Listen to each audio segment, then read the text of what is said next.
Kalau Bapak Ibu pernah dengar istilah alumni 21, dengar? Pernah. Radikal, sumbu pendek, kadrun, anti Ahok, anti Jokowi. Ini dia orangnya Bapak Ibu. Di depan Bapak Ibu sekarang. Gambarnya nggak bisa ditampilkan tadi.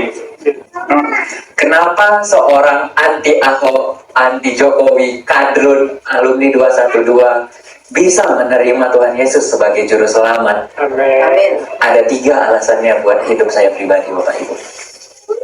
Yang pertama itu sumpah Ahok. Ada yang ingat sumpah Ahok di hari pengadilan ya Bapak Ibu? Saya yang demo hari itu Bapak Ibu, pingin Ahok segera dimasukkan ke dalam penjara. Kita mendesak.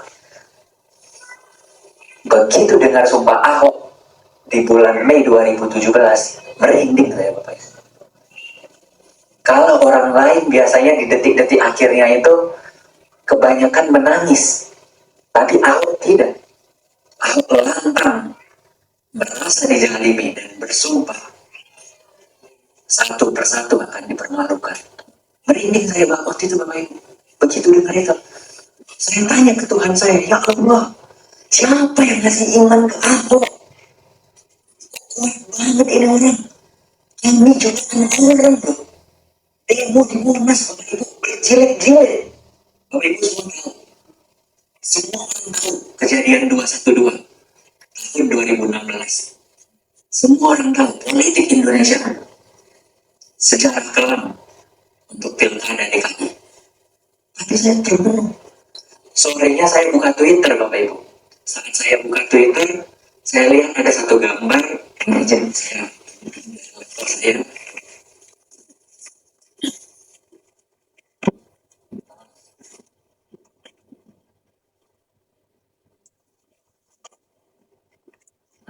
Gambar ini Bapak Ibu, mohon maaf. Ada yang pernah lihat gambar ini sebelumnya? Belum pernah ya? Ini Ahok bersama Tuhan Yesus. Foto ini viral di sosial media Twitter. Kenapa Twitter? Karena Twitter sampai hari ini masih membahas tentang politik-politik yang terhangat. Ya, Facebook tidak, Instagram tidak, tapi Twitter masih membahas. Begitu saya lihat gambar ini, saya tertegun Bapak Ibu.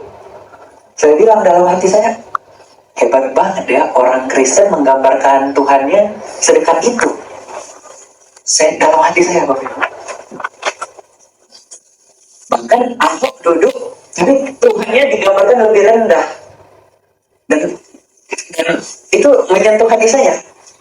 Dan saya posting ulang di Twitter saya. Saya bilang, saya tersentuh melihat gambar ini. Terus saya posting lagi, kalau kita punya peribahasa, karena nilas titik rusak susu sebelangga. Tapi di mata saya Ahok nggak seperti itu. Karena kesalahpahaman tidak merusak seluruh kebaikan Ahok. Itu kan tabir di kepala saya. Ahok tuh nggak seperti itu, Farhan. Ahok tuh baik. Banyak orang-orang hidupnya hancur di Jakarta, tinggal di pinggiran kali. Di kali jodoh itu prostitusi, perjudian. Tapi Ahok, apa yang dilakukan Ahok? Dibersihkan agar tidak kumuh. Dilarang tempat-tempat seperti itu. Bahkan mohon maaf, marbot pembersih-pembersih masjid diumrohkan Bapak Ibu. Itu hati saya. Dan di hari itu juga, mohon maaf, saya tinggalkan kepercayaan saya Bapak Islam. Tahun 2017, tapi saya mengalami pergumulan Bapak Ibu. Apa benar Tuhan Yesus ini Tuhan? Pergumul panjang masuk tahun 2018 Bapak Ibu. Viral dokter Terawan tentang cuci otak, sampai Presiden SBY pun turun tangan. Saya ketik siapa dokter Terawan ini? Ternyata seorang dokter dan juga sekaligus TNI Jenderal. Waktu saya buka YouTube, yang terbuka itu video dia lagi nyanyi. Hidup ini adalah kesempatan. Waduh, dengar liriknya aja merinding saya Bapak Ibu. Saya bilang, ini lagu apa? Saya bilang. Jadi saya ketik lagu, judulnya Hidup Ini Adalah Kesempatan, ternyata lagu rohani. Saya baca-baca, saya dengar liriknya. Oh Tuhan, pakailah hidupku selagi Aku masih kuat. Waduh, merinding saya. Dan ternyata bukan saya yang merinding. Begitu saya baca komentarnya, banyak orang Islam merinding dengar lagu ini, Bapak Ibu. Bukan saya sendiri, ternyata. Bapak Ibu, bukan nanti di YouTube lagu itu. Saya Muslim, tapi saya senang sekali dengar lagu ini. Saya pun sampai, ini lagu rohani orang Kristen. Ini doa. Dia minta dipakai sama Tuhan. Bukan minta kami mau hidup kaya, bebas hidup di dunia. Enggak, ternyata mereka pengen dipakai, pengen bermanfaat sama Tuhan. Merinding saya, Bapak Ibu. Sejak hari itu saya kepikiran, saya mau ke gereja. Saya mau ke gereja, Bapak Ibu. Tapi saya nggak punya teman Kristen. Dan kalau saya pergi ke gereja, saya ada ketakutan kalau mereka ketik. Karena saya sering lihat di depan gereja ada meja, Bapak Ibu. Saya pikir isi absen, periksa KTP. Kalau mereka periksa KTP Islam, terus mereka buka Facebook atau buka apa gitu, diketik nama saya Rada Farhan. Mohon maaf belum memperkenalkan diri. Rada Farhan. Ternyata fotonya foto yang kayak tadi, bendera hitam, ada senjata, ada ini itu. Orang kan jadi takut. Nanti dikira mata-mata. Apalagi kasus pengeboman gereja di Indonesia nggak sedikit ya Bapak Ibu. Takutnya menimbulkan trauma. Saya takut sendiri. Gimana ini caranya Tuhan biar ke gereja? Tahun 2019 masuk. Viral satu berita. Pemudik dari Kanada, dari Arab Saudi keluar dari Islam. Dan mendapatkan suaka di Kanada. Saya pikir karena saya udah keluar dari Islam, saya coba, saya ketik Kanada di Google. Yang muncul, Kanada butuh tenaga kerja 1 juta imigran. Saya pikir, wah ini kesempatan ngerubah nasib juga, saya pikir. Saya telusuri Bapak Ibu tentang Kanada. Gagal saya. Kenapa? Syarat pertama itu IELTS, minimal, poin 5. Syarat kedua, duit. Nggak ada duit, nggak jadi apapun. Kalaupun ada duit, nggak kepikiran saya ke Kanada, Bapak Ibu. Hidup aja kita di Indonesia. Ya kan? Ya, tapi saya tiba-tiba dipertemukan dengan orang yang mau ke Kanada. Ternyata mereka orang Kristen. Sehingga satu waktu mereka tanya, Farhan, agama kamu apa? Saya bilang, saya nggak percaya Tuhan. Saya bilang, kalau gitu kamu saya ajak ke gereja besok. Gimana? Saya ini yang saya tunggu lama. Saya bilang sama ibu, jadi pergilah kami ke gereja. Gereja, ternyata gerejanya ada di dalam mall. Saya bilang, kok kita ke mall? Di lantai paling atas itu gereja, kata dia. Muter, pusing kepala saya, Bapak Ibu. Pusing, kayak mobil pusing. Tapi begitu masuk gereja, hilang pusing saya. Kenapa, Bapak Ibu? Ceweknya cantik-cantik. Ceweknya cantik-cantik. Waduh, hilang pusing saya, langsung ke kamar mandi. Sama kayak waktu kesini, tadi saya nggak langsung masuk ruangan, kamar mandi dulu. Kaca bersih, ya kan? Baru kita cari. Begitu dengar, oh gini ternyata orang Kristen memuji Tuhan, beribadah, menyembah Tuhan. Mereka putar yang banyak banget lagunya, Bapak Ibu. Salah satunya tadi, The Last Lord of My Soul, Matt Redman, 10,000 Reasons. Itu lagu yang saya dengar pertama di gereja di mall itu, Ibu. Yang kedua, lagu Sungguh Indah. Sungguh indah yang kau pikirkan tentangku. Saya waktu dengar itu saya bilang, masa sih Tuhan orang Kristen memikirkan hamba-hambanya sampai hamba-hambanya itu menangis sampai Ibu dengar lagu itu. Saya melihat, apa ya? Lalu saya dengar khutbahnya, mohon maaf ya nanti saya ikutin Ibrahim. Kalau khutbah kita kan kita nggak boleh ngobrol ya dalam khutbah. Tapi di gereja seperti motivasi, bilang sebelah kiri kanan Anda, maju terus bro, semangat terus bro. Nah kita yang pendeta gitu-gituin, maju terus, oh iya ya maju, semangat terus. Waduh apa nih? Terus pendetanya bilang, ada mujizat, ada kemuliaan, ada kesembuhan, ada kebebasan. Ini saya bilang, apa ini di gereja?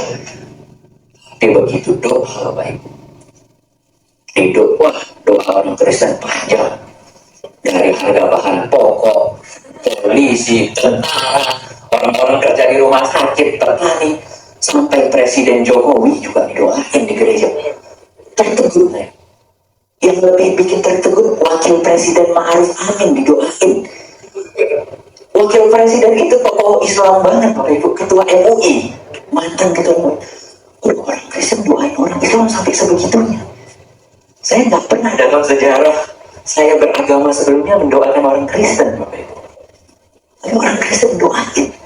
Di kesempatan itu saya bilang, kalau memang Tuhan Yesus ada, kasih saya visa Amerika. Saya akan jadi pengikut Kristus.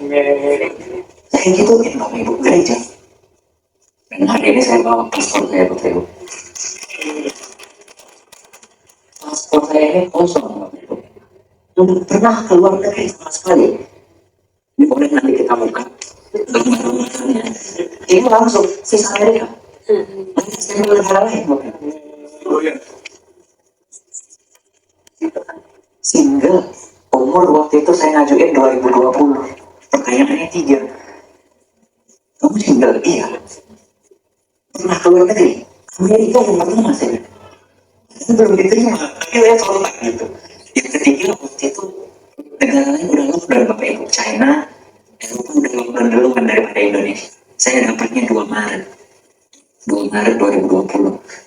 Saya bilang, "Waktu ini kongres pernikahan terlangsung dikasih." Kaget saya itu. Dia bilang, "Tuhan, saya mau dibaptis." Saya ingat tangan saya. Dulu saya bilang tangan, sekarang saya bilang doa maaf Tuhan, saya menentang dulu. Begitu mau ke gereja, lockdown Bapak Ibu. Pemerintah bilang libur 2 minggu. Ternyata 2 tahun lebih. Saya panggil kerja sampai hari ini Bapak Ibu. Dan permasalahannya saya nggak ada ongkos Bapak Ibu ke Amerika. Nggak ada ongkos, nggak ada duit. Uang di rekening saya itu rekening koran, hanya 4 juta rupiah Bapak Ibu. Nggak ada ongkos. Saya buka lowongan kerja Amerika di Facebook grup. Lowongan kerja lagi. Saya buka, saya bilang ke orang, saya punya visa Amerika tapi nggak ada ongkos. Saya punya visa Amerika nggak ada ongkos. Bisa nggak ongkosin saya? Nanti sistemnya potong gaji 1 tahun 2 bulan Bapak Ibu baru dapat. Langsung saya diongkosin orang Denver Bapak Ibu. Begitu saya tahu orang Denver yang ngongkosin, kami saling kenal, ternyata yang ngongkosin orang Kristen. Sampai saya bilang, "Aduh Tuhan, lemas kaki saya Bapak Ibu. Ini siapa yang rencanain?" Saya bilang, 1 tahun 2 bulan saya hubungin semua orang. Saya maaf, keluarga kurang mampu Bapak Ibu. Orang tua saya guru honorer.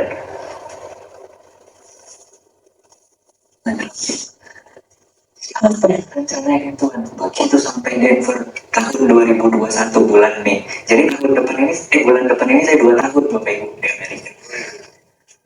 Begitu sampai Denver saya langsung ke gereja dan dibaptis. Jadi kalau tadi saya dari 212 Bapak Ibu, sekarang saya 121. Filipi 1 ayat 21. Hidup adalah Kristus dan mati adalah Tuhan. Dan ada kelanjutannya Bapak Ibu, Filipi 1 ayat 22. Kalaupun aku harus hidup, maka aku akan bekerja menghasilkan uang. Salam kenal dari saya.